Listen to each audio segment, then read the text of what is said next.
प्रेरणास्पद कथाएं YouTube channel पर मैं धनंजय जैन आप सभी का हार्दिक अभिवादन करता हूं।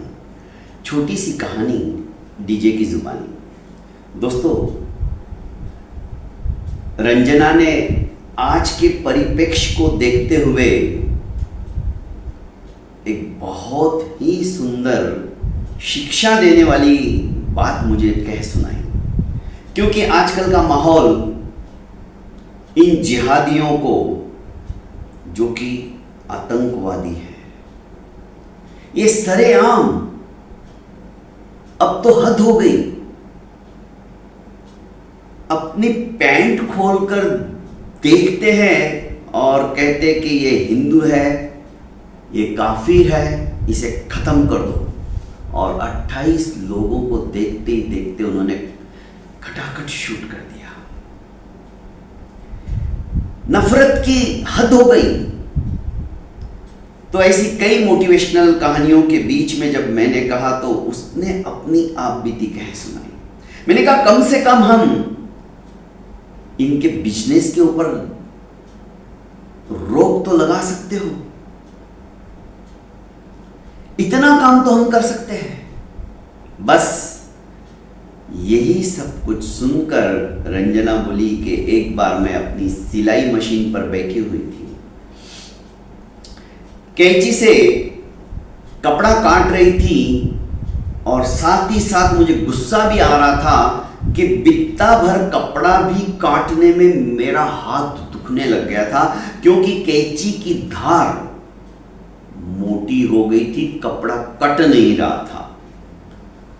मैं मन ही मन झल्ला रही थी कि देखो ये सोहन भी पता नहीं कहां चला गया, जो कि ग्राइंडिंग के ऊपर मोहल्ले की, गलियों की, वीथियों की और पूरे गांव की कैंचियां, छुरियां आदि को धारदार बनाता था।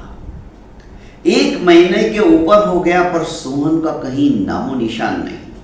आखिर झल्ला कर रंजना कहती कि मैंने अपनी बेटी मीनूड़ी से, मीनाक्षी नाम था, तो मीनूड़ी बोलती थी, ज़्यादा नहीं, बड़ी सिर्फ 5 साल की, उसे कहा सर कि जा बाजू वाले के यहाँ पर और कैंची लेके आ। जब वो जा रही थी तो मैंने सोचा कि ये सोहन यदि आ जाए ना तो एक बारी में सारे अपने जो भी कैंचियां हैं, चाकू है, इन सभी साहित्यों को धारदार बना डालूंगी। पर सोहन जो है कहीं पर भी दिखाई नहीं दे रहा था। मीनूड़ी कैंची लेकर आ गई तो माँ जो रंजना थी वो बड़बड़ाई रही थी, कहने लगी मीनू तुझे कहीं सोहन अंकल दिखे तो बताना, क्योंकि बहुत दिनों से वो दिखे ही नहीं। मीनूड़ी ने कहा कि मम्मा सोहन अंकल तो अभी थोड़ी देर पहले पीछे वाली गली में थे, मैंने देखा। अच्छा। फटाफट सारा सामान छोड़कर रंजना अपने हाथ में कैंची आदि लेकर पीछे वाली गली में जब गई तो वो दृश्य देखकर वो हतप्रभ रह गई। उसे कुछ कहते नहीं बना, क्योंकि सोहन एक व्हील चेयर के ऊपर बैठे हुए विकलांग को धक्का देते हुए चल रहा था और वो विकलांग हाथ में कटोरा लेकर भीख मांग रहा था और सोहन उसे धक्का दे रहा था। रंजना ने कहा कि मैंने उसे पूछा सर ये क्या है सोहन, और तेरी साइकिल, तेरी वो ग्राइंडिंग वाली पत्थर की, वो सब किधर है, और तू इतने दिन से कहां था, क्या हो गया, ये कौन है।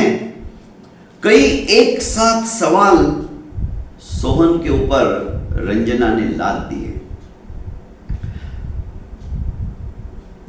जो सोहन हर गली के पेड़ के नीचे आकर अपनी साइकिल लगा देता था, 20-25 साल का जवान, हमेशा चेहरे पे मुस्कुराहट उसकी बनी रहती थी, हमेशा पसीने से तरबतर होने के बावजूद भी एक शांत स्वभाव और तिलमिलाकर कभी भी किसी को जवाब नहीं देने वाला सोहन आज अपना पैतृक धंधा छोड़कर ये क्या कर रहा है, ये कौन है? क्योंकि सोहन के बारे में इसकी कल्पना कुछ और थी। इसके पास जो हुनर है, इसके पास जो कला है, इसकी तो कद्र होनी ही चाहिए।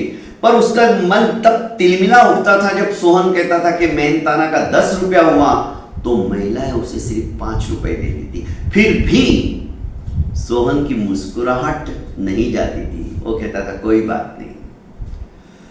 आज ये सब कुछ देखकर जब उसने इतने सारे सवाल पूछ लिए तो सोहन ने कहा कि दीदी, मैं सारा दिन मेहनत करता था तो मुश्किल से 70-80 रुपए कमा पाता था, और मैं सिर्फ इन बुजुर्ग व्यक्ति को जो कि अपाहिज है, ये मुझे 3 घंटे का 150 रुपया देते हैं और इनको हर गलियों में मैं घुमाता रहता हूँ। ये भीख मांगते हैं और उसी में से मेरी भी तनख्वाह दे देते हैं। भला मुझे डबल का फायदा हो रहा है और मेरी को कुछ ज़्यादा मेहनत भी नहीं करनी पड़ रही है, क्योंकि ग्राइंडिंग के ऊपर छुरी और चक्कू घसते घसते जो चिंगारियां निकलती थी, बच्चों को तो बड़ा मजा आता था। उन्हें लगता था जैसे दिवाली के ऊपर हम फुलझड़ी जला रहे हैं, पर वो कई बार चिंगारी मेरी आंखों से भी टकरा जाती थी। मेरी आंखें भी पत्थर जैसी हो चुकी है, दिखाई कम देने लगा है। अभी तो मेरी उम्र ही क्या हुई है। इसलिए मेहनताना भी जब मुझे पूरा नहीं मिलता था तो मैंने सोचा क्यों नहीं, ये जब अपाहिज व्यक्ति भीख मांगकर इतना कमा रहा है और मैं तो भीख नहीं मांग रहा हूं, क्योंकि मैं पढ़ा लिखा होने के बाद भी मुझे नौकरी नहीं मिली, तो मैं ये ग्राइंडिंग के ऊपर धार चलाने की कला सीख गया अपने पापा से और यही काम करने लगा। पर देखा इसमें तो कुछ भी नहीं है। महिलाएं तो उल्टा जितनी मेरी मेहनताना उतना भी नहीं देती है। आखिर मुझे ये काम पसंद आ गया। रंजना कहने लगी कि सर, मेरे आंखों से आंसू निकल गए। जो कला उसके अंदर थी, उस कला को प्रोत्साहित करने के बजाय, उसे 5 रुपए ज्यादा देने के बजाय, आज हम उसी के हक की कमाई को छीन कर सोचते कि आज तो मैंने 5 रुपए बचा लिए। पर दोस्तों, हमेशा अपनों को सपोर्ट करो, अपनों को साथ दो। बटेंगे तो कटेंगे वाली बात योगी की अक्षरशः सत्य है। अपने हिंदुत्व को जागृत करो। हिंदू समाज के अंदर कई लोग ऐसे जिनको नौकरियां भी नहीं है, आप उनसे फल फ्रूट खरीदिए, उनका साथ दीजिए, उनको सपोर्ट कीजिए। अरे 2 रुपया ज्यादा भी देना पड़े ना, चलेगा, तभी जाकर हिंदुत्व की और सनातन की रक्षा हो सकती है। बहुत बहुत धन्यवाद दोस्तों।